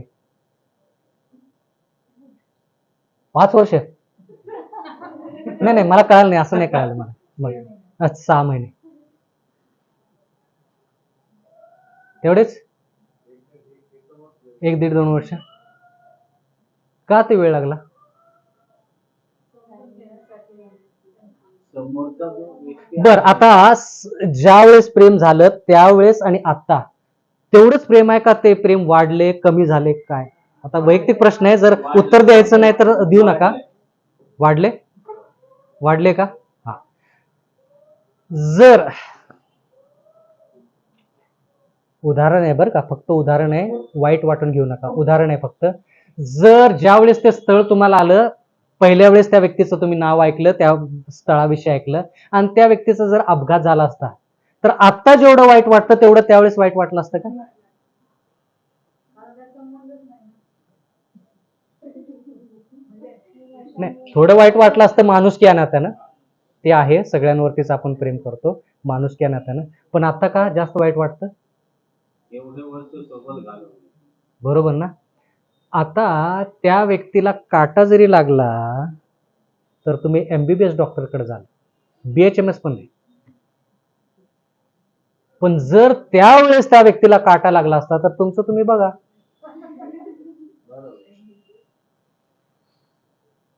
मी का हे उदाहरण देतोय? कारण की ख्रिस्तावरती जर प्रेम असेल तर ख्रिस्ताला काटा देखील लागायला नको डोक्यावरती, इथपर्यंत प्रेम झालं पाहिजे. मग अंतःकरण जे आहे ना ते म्हणेल की नाही बाबा, ख्रिस्ताच्या विरोधात मी पाप नाही करणार, कारण की तोच एक आहे ज्यानं मला जन्मापासून शेवटपर्यंत तो काय करतोय, माझ्यावरती प्रेम करतो. एकदा पण त्यानं मला धोका दिला नाही. म्हणून ख्रिस्ताविषयी जास्त विचार करा, ख्रिस्ताविषयी जास्त विचार करा. तुम्हाला जर एकामेकांवरती प्रेम करायचं ना, ख्रिस्ताविषयी जास्त विचार करा, इकडं प्रेम वाढेल. तुमची लेकरं तुमच्यावरती प्रेम करत नाही ना, ख्रिस्ताविषयी जास्त सांगा, तरी तुमच्यावरती प्रेम करतील. पश्चाताप म्हणजे ख्रिस्तावरती प्रेम बघा. जेवढं तुमचं प्रेम तेवढं तुम्ही पाप बंद करा. म्हणून ते वचन मी तुम्हाला दिलेले विस्तारितरित्या सांगितले की पश्चाताप एक तरुण कसा करतो आणि दुसरा कसा करतो. आणि शेवटचं वचन तिथं लिहिलंय, रोमकरास पत्र 10 अध्याय 17 वचन. काय करायचं? विश्वास. आता एवढी सगळी वचनं दिलेत ना देवानं, ती वचनानुसार बोलायचं, प्रार्थना करायची, विश्वास ठेवायचं की देवानं तुमच्या पापांची क्षमा केली, तुम्हाला शुद्ध केलंय आणि तुम्हाला पवित्र अंतःकरण दिलंय. येशू ख्रिस्ताच्या नावामध्ये आमेन म्हणायचं, मोकळं व्हायचं. गुडघ्यावरून वर आला की लगेच एक आवाज तुम्हाला ऐकू येतो, खरंच तुमच्या पापांची क्षमा झाली का हो? येतो का आवाज? एवढा पापी तू, एवढं मोठं भयंकर पाप केलं, खरंच देवानं पापाची माफी केली का? मग हा आवाज कोणाचा? काय कराल मग? वचन सोडाल का आवाज ऐकाल? काय सोडाल? वचन सोडाल का आवाज? आवाज सोडाल. बरोबर ना? आता जर लक्ष द्या, हे वचन का दिलं? कारण की जर तुम्ही देवाच्या वचनावरती विश्वास ठेवणार नाही तर त्याला पाप म्हटलं जातं. एक वचन जास्त देऊ का एक्स्ट्रा? ठीक आहे. रोमकरास पत्रेचा 14 अध्याय 23 वचन. रोमकरास पत्रेचा 14 23 वचन. आपण हे वचन शिकलो, पण आता दुसऱ्या दृष्टिकोनातून शिकायचं. रोमकरास पत्र 14 अध्याय 23 वचन. हा, शंका धरणारा जर खातो तर तो दोषी ठरतो. पुढे, कारण त्याचे खाणे विश्वासाने नाही. आता आदमानं हवेचं उदाहरण घेऊया. शंका धरून आदमानं हवेनं कोणतं फळ खाल्लं? बऱ्या वाईटाच्या झाडाचं फळ खाल्लं. कोणावरती शंका केली? देवावरती. मग आता परत ते वचन वाचा, 23. हा, म्हणून आदमान हवा काय झाले? दोषी ठरले. का? देवाच्या वचनावरती त्यांनी शंका घेतली. बर, पुढे. हा, झालं का? ह्याच्यापेक्षा आणखी काय स्पष्ट पाहिजे? जे काय विश्वासानं नाही ते पाप. म्हणजे देवाची जी वचनं तुम्हाला दिलेत ना, 5 ते 6 वचनं, त्या वचनानुसार प्रार्थना करायची, अजिबात संशय घ्यायचा नाही. अजिबात संशय घ्यायचा नाही. देवानं सांगितलं ना तेवढं बोलायचं, अंतःकरणातून म्हणायचं देवा मला मदत कर, प्रार्थना करायची, विश्वास ठेवायचा की देवानं तुमच्या पापाची क्षमा केली आहे आणि तुम्हाला पवित्र अंतःकरण दिलंय, जेणेकरून तुमचं सार्वकालिक जीवन सुरू व्हावं. संशय घेतला, पाप झालं. म्हणजे एवढी प्रार्थना केलेल्याचं काही फळ मिळणार. बोलायला कळालं का? तर हे 5 ते 6 वचनं मी तुम्हाला दिलेली आहेत. तर त्या वचनाचा तुम्ही काय करा? सखोल अभ्यास करा स्वतः. तुम्हाला माहित पाहिजे की प्रत्येक वेळेस तुमची हीच प्रार्थना पाहिजे, दररोज ही प्रार्थना पाहिजे. सकाळ दुपार संध्याकाळ ज्या ज्या वेळेस प्रार्थना कराल त्यावेळेस ही प्रार्थना करा. कारण की का? न्याय निवाडाचा दिवस सुरू आहे. कुठं होतो आपण? प्रेषितांचे कृत्य 2 अध्याय 17 वचनामध्ये. तिथं काय लिहिलंय? शेवटचा पाऊस. शेवटचा पाऊस ह्या काळामध्ये आहे. हे कशावरून? हा विषय होता. आठवतं का विसरलो तो विषय? तर 1888 मध्ये तुम्ही आणि मी सार्वकालिक जीवन कसं मिळवू शकतो याच्याविषयी विस्तारितरित्या जो अभ्यास झाला तो 1888च्या काळामध्ये झाला. तो काळ जो आहे तो शेवटचा काळ आहे. त्या काळामध्ये पवित्र आत्म्याचा वर्षाव झाला, म्हणजे शेवटच्या पावसाचा वर्षाव इथं झाला. म्हणून ते सत्य जे आहे ते सत्य लोकांपर्यंत पोहोचलं आणि त्यांना कळालं की आपण फक्त इथपर्यंतच नाही जायचं, आपल्याला इथं पोहोचायचं. पेंटेकॉस्टच्या दिवसावेळेस सुरुवातीला कशासाठी? सत्य पेरण्यासाठी, लोकांच्या मनाची तयारी करण्यासाठी, सत्य पेरण्यासाठी, लोकांनी फलद्रूप होण्यासाठी. पण ते कसे आहेत? कच्चे आहेत. त्यांना फक्त परिपक्व बनवायचं, म्हणजे त्यांना फक्त तयार करायचंय, पिकवायचंय. त्याच्यासाठी फक्त शेवटचा. बोललेलं कळालं? म्हणून जवळपास 1888च्या काळामध्ये शेवटच्या पावसाची सुरुवात झालेली आहे.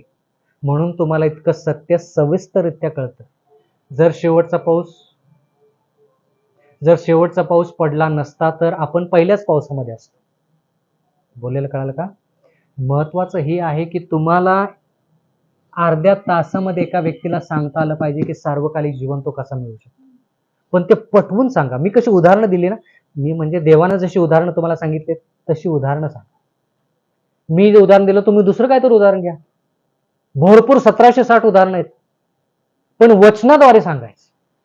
त्याला माहित पाहिजे की पश्चाताप म्हणजे काय, त्याला माहित पाहिजे की पापाची कबुली म्हणजे काय, त्याला माहित पाहिजे की अंतःकरणातून पश्चाताप म्हणजे काय, त्याला माहित पाहिजे की पश्चाताप म्हणजे ख्रिस्ताकडे बघून झालेला पश्चाताप. स्वतःला त्रास होतोय ह्याला पश्चाताप. जोपर्यंत त्रास आहे तोपर्यंत पश्चाताप. मग त्रास निघून गेला की झालं, मग आहे तसं परत. म्हणून ख्रिस्ताकडे बघून जर व्यक्ती जगत असेल तर ख्रिस्तावरती प्रेम होतं. म्हणून ख्रिस्तासंती वेळ घालवा. जर तुम्हाला प्रेम नसेल ख्रिस्तासंती, मी मान्य करतो आपल्याला पापावरती खूप प्रेम आहे, मान्य आहे मला. पण जर तुम्हाला ख्रिस्तावरती प्रेम करायचं ना, त्याच्यासंती वेळ घालवायचा, विचार करायचा त्याच्याविषयी. जेवढा त्याच्याविषयी विचार कराल त्याच्याविषयी जास्त कळेल आणि तुम्हाला ते कळेल की तो तुमच्यावरती किती प्रेम करतो. आणि ज्यावेळेस तुम्हाला त्याच्यावरती प्रेम येईल ना, त्यावेळेस खऱ्या अर्थानं तुमचं प्रायश्चित होईल.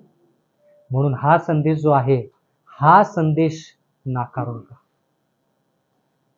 कुठपर्यंत पोहोचलो आपण? 2026. आता इथं चाललंय ना, ते हेच चाललंय की बाबा कोण स्वीकारतोय सत्याला, कोण सत्याला स्वीकारत नाही, हेच चाललंय. आज्ञा जे शिकतोय आपण ते कशासाठी? पवित्रीकरण. आज्ञा भंग म्हणजे पाप. 10 आज्ञेच्या कोणत्याही आज्ञेच्या विरोधात जा, त्याच्यामध्ये पाप आहे. म्हणून 10 आज्ञा आज देखील आपल्यासाठी गरजेच्या आहेत, कारण की त्याच्यावरतीच तुमचा न्यायनिवाडा होईल. त्याच्यावरतीच तुमचा न्यायनिवाडा होईल. शेवटच्या काळामध्ये, न्यायनिवाड्याच्या काळामध्ये एकच प्रश्न विचारला जाईल. कोणता? त्या लोकांनी माझ्या आज्ञा पाळल्या. तुमची काय परिस्थिती आहे याच्याविषयी विचार नाही केला. बोलायला कळालं? आता जरा लक्ष द्या. शेवटचा मुद्दा घेऊया का कंटाळा आला? कारण की जर डोक्याच्या वरून जात असेल तर मग आपल्याला थांबावं लागेल. तर शेवटचा पाऊस जो आहे ना, त्याचा परिणाम स्वतःसाठी पण आणि इतरांसाठी पण. त्याचा फायदा स्वतःसाठी पण आणि इतरांसाठी पण. इतरांसाठी फायदा काय? प्रेषितांचे कृत्य प्रगटीकरण याचा 18वा अध्याय. प्रगटीकरण याचा 18वा अध्याय बघा. दानियेलचं पुस्तक शिकताना प्रगटीकरणाच्या पुस्तकाला उघडलंच पाहिजे, दुसरा पर्याय नाही. प्रगटीकरण याचा 18वा अध्याय. शेवटचा पाऊस जो आहे त्याचा फायदा तुम्हाला तर वैयक्तिकरित्या होईलच पवित्रीकरणासाठी, पण इतरांना पण झाला पाहिजे. प्रगटीकरण 18:1. त्यानंतर मी दुसऱ्या एका देवदूताला स्वर्गातून उतरताना पाहिले. मोठा अधिकार होता आणि त्याच्या तेजाने पृथ्वी प्रकाशित झाली. बर, आता इथे लिहिले स्वर्दूत. आता स्वर्दूत म्हणजे अक्षरशः स्वर्दूत येणार नाहीये, तर 3 स्वर्दूतांचा संदेश जर तुम्ही ऐकलेला आहे, तर त्या 3 स्वर्दूताच्या संदेशामध्ये स्वर्दूत जे आहेत ते लोक आहेत, जे स्वर्दूताचं काम करतात. स्वर्दूताचं काम काय असतं? लोकांपर्यंत स्वर्गातून मिळालेली बातमी, देवाकडून आलेली बातमी लोकांपर्यंत पोहोचवायची. एक उदाहरण सांगा, स्वर्दूतानं देवाकडून बातमी घेतली आणि लोकांना जाऊन सांगितली. नाही नाही, स्वर्दूत गब्रियल. गब्रियल. आणखी काय? बर, ख्रिस्ता जन्माविषयी. आणखी काय? बर, ठीक आहे. अब्रामाचं काय? अब्रामाला नाही सांगितलं सदोम गोमोराचा नाश करा. बर, ठीक आहे. आणखी काय? नोहाच्या बाबतीत स्वर्दूत. लोथच्या बाबतीत काय? आणि हाताने धरून बाहेर काढलं. बरं, ठीक आहे. आणखी कुठं?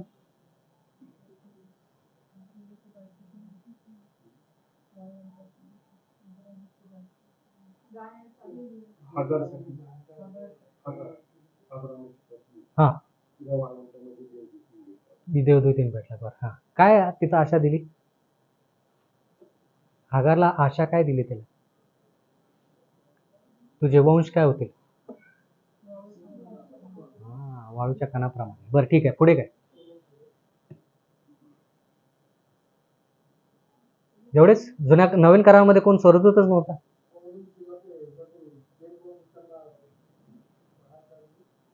बर,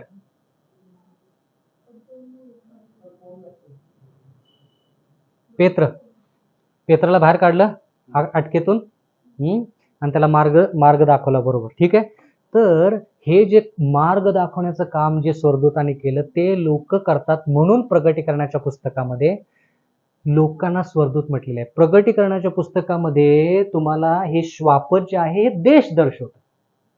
हे श्वापद जे आहे हे देश दर्शवतं.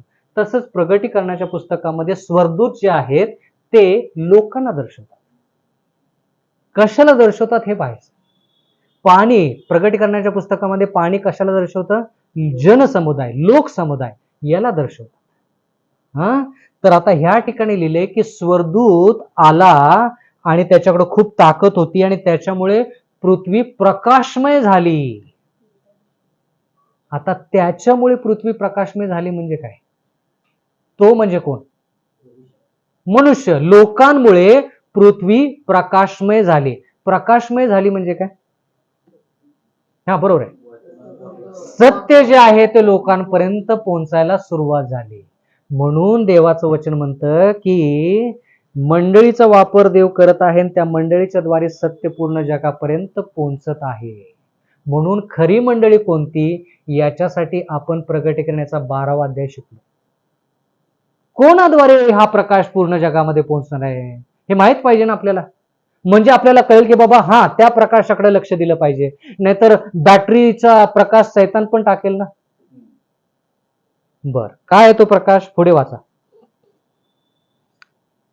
तो जोरदार वाणीने म्हणाला, पडली मोठी बाबेल पडली, ती भूतांची वस्ती व सर्व प्रकारच्या अशुद्ध आत्म्यांचा आश्रय व सर्व प्रकारच्या अशुद्ध व उंगळ पाखरांचा आश्रय अशी झाली आहे.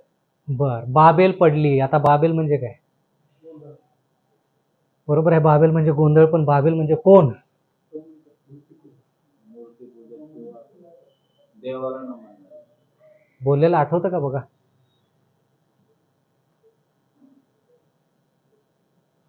सेव्हन्थ डे ॲडव्हेंटिस्ट मध्ये बाप्तिस्मा झालेला सभासद, त्याच्या व्यतिरिक्त बाकीचे सगळे बाबेल.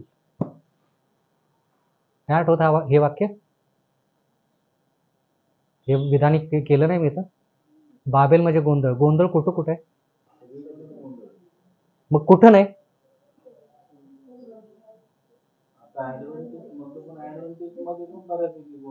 काय गोंधळ? जेवढं तुम्ही आता सत्य सांगताय तेवढं सत्याचं ऍडव्हेंटेज बरेच पाळताना सुद्धा नाही. गोंधळ नाही आहे तो गोंधळ नाही. गोंधळ म्हणजे काय? सत्य आहे पण ते वेगळंच काहीतरी शिकवायचं. गोंधळ नाही, तिथं ज्ञान कमी आहे. आता तुम्हाला असे पाळक मिळतील जे माझ्यापेक्षा, मग काय म्हणाल त्यावेळेस? त्यावेळेस म्हणाल ब्रदर शैलेश 4 वर्ष होते पण त्यांनी आम्हाला काय शिकवलं? नाही, बरोबर आहे ना, कारण की वेगळे पातळी वेगवेगळी आहे ना सगळ्यांची. म्हणून काय म्हटलं या ठिकाणी, बाबेल म्हणजे गोंधळ. गोंधळ म्हणजे तिथं हे सत्य का ते सत्य, मग कोण हे करतं ते दुसरं ते करतं, मग तिसरं काहीतरी वेगळंच करतो, त्याला म्हणायचं गोंधळ, त्याला म्हणायचं बाबेल. आता बाबेल म्हणजे नाही माहिती, शिका नाही, सत्य माहित नाही. बाबेल म्हणून सत्य माहिती बाहेर नसल्यामुळे सत्य माहित नाही तो भाग वेगळा, पण मी काय म्हणतोय तुम्हाला की गोंधळ म्हणजे तिथं सत्य हे आहे का सत्य हे आहे, हा गोंधळ. त्यांना स्वतःलाच प्रयत्न माहिती नसतो. म्हणून आता देवाचं वचन म्हणतं की जर बाबेल आहे, गोंधळ आहे, तर गोंधळातून लोकांना बाहेर काढलं पाहिजे, तर त्याच्यासाठी सुवार्ता तिथपर्यंत पोहोचली पाहिजे. बरोबर. आता सुवार्ता जर तिथपर्यंत पोहोचली पाहिजे तर ते काम कोणी करायचं? आपण म्हणजे कोणी? जे चाळणीच्या बाहेर पडलेले नाहीत, जे सत्य स्वीकारतील आणि परिपक्व होतील, स्वतः ख्रिस्तामध्ये खंबीर होतील, मग त्यांचा वापर देव कोणासाठी करेल? इतर लोकांसाठी. ते प्रकटीकरण 18 मधले लोक आहेत. जे लोक इतरांसाठी संदेश देतील ते लोक प्रकटीकरण 18 मध्ये. स्वर्गदूत खाली उतरून देवाचा संदेश देणार नाही. त्यांना खूप आवडेल, स्वर्गदूत त्यांना खूप आवडेल, पण ते काम कोणाला दिले? तुम्हाला आणि मला. का तुम्हाला आणि मला? स्वर्गदूतांना द्यायचं एका दिवसात प्रश्न मिटला, एका महिन्यात प्रश्न मिटला. तुमच्यासाठी माझ्यासाठी वर्षानुवर्ष देव वाट बघते. कशाला एवढा वाट बघतोय? स्वर्गदूतांना पाठवायचा संदेश संपला. का तुम्ही आणि मी? कारण देवाने आपल्यासाठी खूप चांगलं वरदान दिलेलं आहे आणि आपल्याला ख्रिस्त स्वतः मनुष्य म्हणून बर, पण आपण का? आपल्याला प्रतिरूपाचं बनवलं होतं म्हणून. कसं आहे, जर एखाद्याला वाचवायचं तर त्या व्यक्तीची परिस्थिती कोण ओळखेल चांगली, तुम्ही का स्वर्गदूत?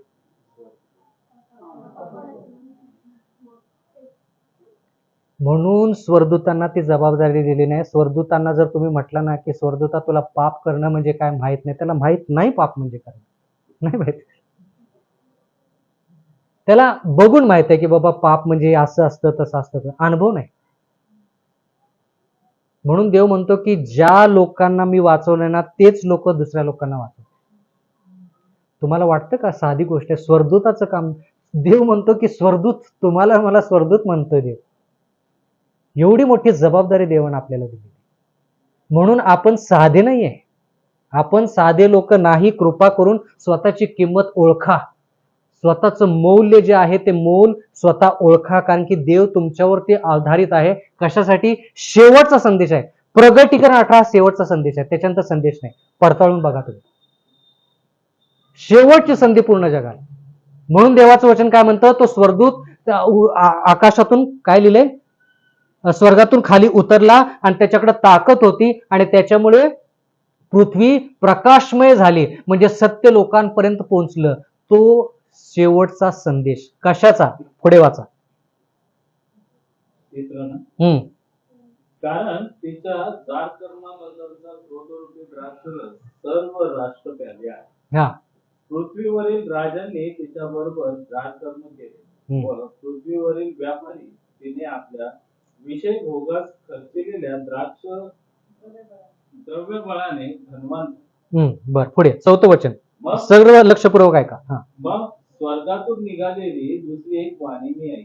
ती म्हणाली, माझ्या लोकांनो, तुम्ही तिच्या पापाचे वाटेकरी होऊ नये. म्हणजे बाबेलमध्ये देवाचे लोक आहेत, वेगवेगळ्या धर्मामध्ये देवाचे लोक आहेत. देव म्हणतोय की आता ही शेवटची संधी तुम्हाला, की तुम्ही त्या गोष्टीतून बाहेर पडा.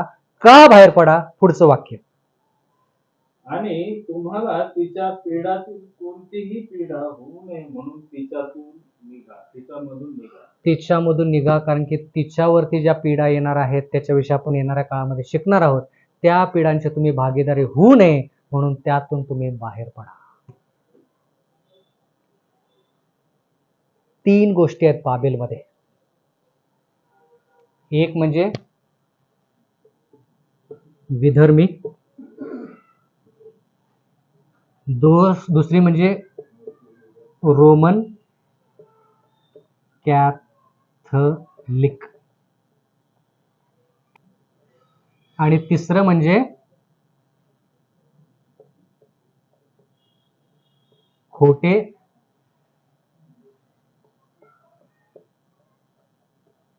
संदेष्टा. शेवटचा मुद्दा. भरपूर काय शिकलो आज. कृपा करून व्हिडिओ आहे, व्हिडिओ बघा सर्व गोष्टी लक्षात राहण्यासाठी.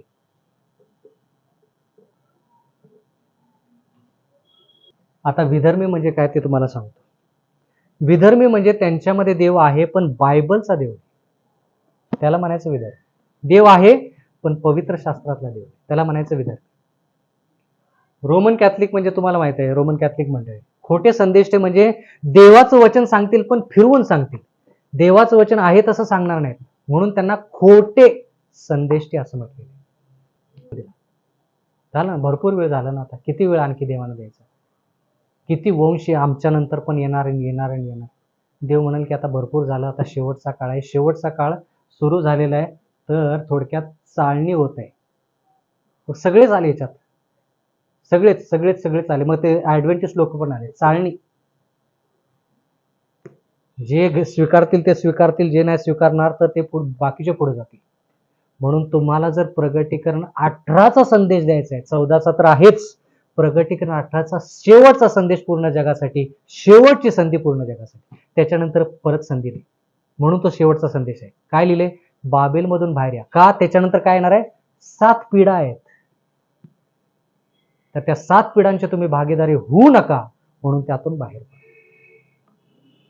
हा संदेश देण्यासाठी तुमचं आयुष्य जे आहे, तुमचं आयुष्य जे आहे ते प्रकाशमय झालं पाहिजे, पवित्रतेने प्रकाशमय झाले पाहिजे, म्हणून ते 5 वचनं दिलेली आहेत. थांबू येते. देव आपणा सर्वांस आशीर्वाद देव. आमेन.